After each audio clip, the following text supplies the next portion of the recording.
this is going to go on without end. We're only 2 months away from spring practice starting. And then when that's over, we're going to have another transfer portal session. So we got transfer portal, we got the NFL draft. Of course, the deadline to announce for early entry is coming up on January 16th.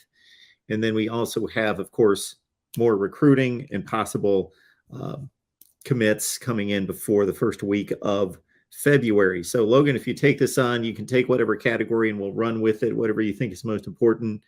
And we will run with all these personnel changes.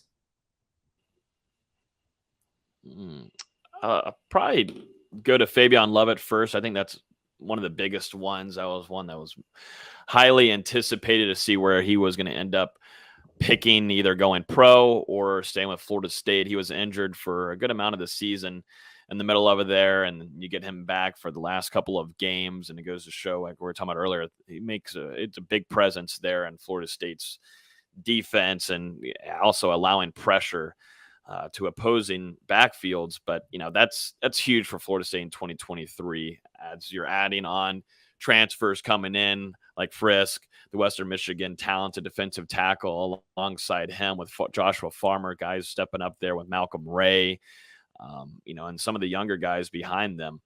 There's a guy that's one of the biggest leaders in the team, and you're bringing it back 2023. It's big.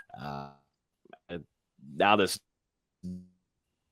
kind of feels like how season of adding on a lot of this talent, and still the offense has added on quite a bit, but this Florida State defense talent wise has kind of caught up to the offense, in my opinion. And there's a lot of things that Fabien Lovett brings overall to this team, on the field, off the field, that is huge. So a really nice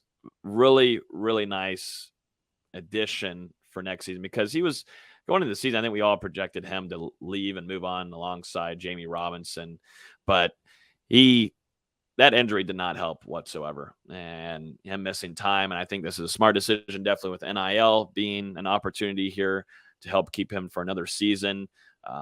He can take care. He's got a young little man too to take care of. So the NIL opportunities are going to help in that regard. And you can have a chance now to up your draft stock and go play in the league after this next season. And I think that was a smart decision on his end. And it only helps too for Florida State's future in 2023. Flip side now, one of the guys on the defense, Jamie Robinson, in the secondary, he decided, he announced New Year's Day that he was heading to the NFL.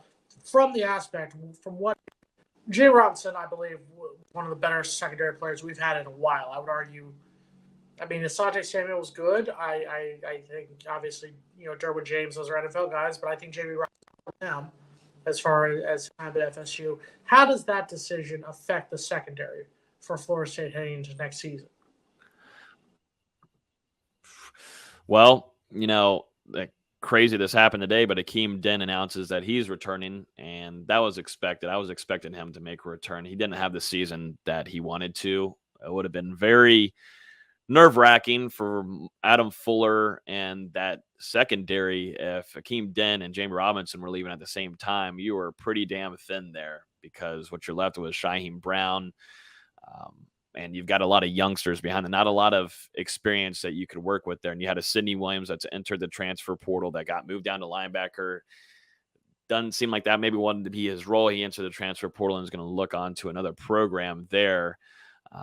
But, Florida State, seeing Jamie Robinson go, I thought that he had a better season this year. It was really kind of risky for him to make that return this last season.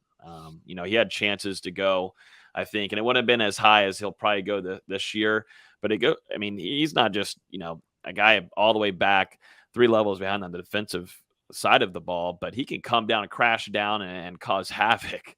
And we've seen him in blitz packages and what he's able to do. One of your best tacklers to, get off speed to any kind of player with the ball in his hand, and physicality is what's going to attract a lot of NFL teams. So this was a smart decision. I know there was kind of some chatter there. I know that there was a deal offered in place for Jamie to stay another season, but I think the time was up, and Florida State will be happy to watch him get drafted in this upcoming NFL draft. So it's just going to be a little interesting. I'm looking forward to the Shaheem Brown show in 2023. He's shown me enough. That's all I need to see. He made some big time plays this year, including that UF jumping over 30 yards to the left side to cause that deflection. I mean, that just shows you what you're going to get out of Brown and a lot more of it next year. And you're hoping that Akeem Denson, if staying fully healthy, he can bring that kind of nature.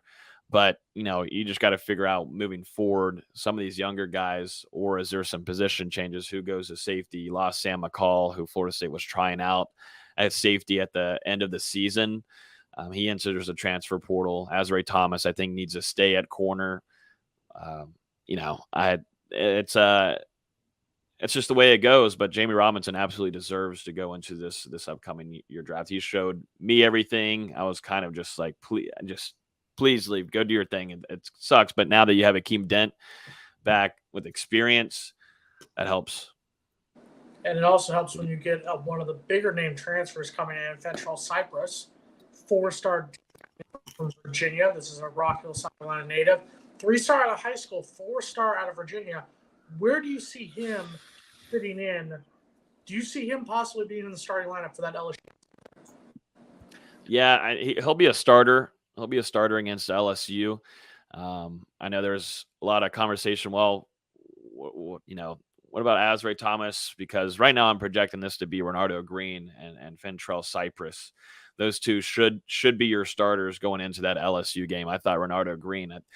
I understand the Azrae Thomas love as he should. He had a nice, really impressive freshman year and got a lot of playing time. But Renardo Green, not a lot of people talked about him because he wasn't getting beat on a whole ton of routes, wasn't getting mossed, and brought a lot of physicality to Florida State's defense this year. And if you go back to the LSU game, there was a lot of concern about LSU's wide receiver room, Jason, and there wasn't a lot of talk about it afterwards. And Renardo Green did his job. And Kayshon Boutte and a lot of other talented wide receivers that Florida State had to face against throughout the season. I think some people might be sleeping on Renardo Green, but Fentrell Cypress, Renardo Green, then Azrae Thomas should be your top 3 corners. I think too, Jarian Jones showed some really nice, had some really promising signs in 2022. That room is going to be filled with competition, and that iron sharpens iron. And that's how these practices are going to go, guys. It's just going to be hard to get Azrae Thomas off the field. He was on the field quite a bit this year, but, there's a reason for depth. And, when it's your time, it's going to come. But there's going to be a lot of competition in that room between Cypress, Renardo Green, Greedy Vance, who is your leader in interceptions this year. Who would have ever thought that was going to happen? But how about a big season from him coming in? It's going to be fun to watch in the spring for these guys.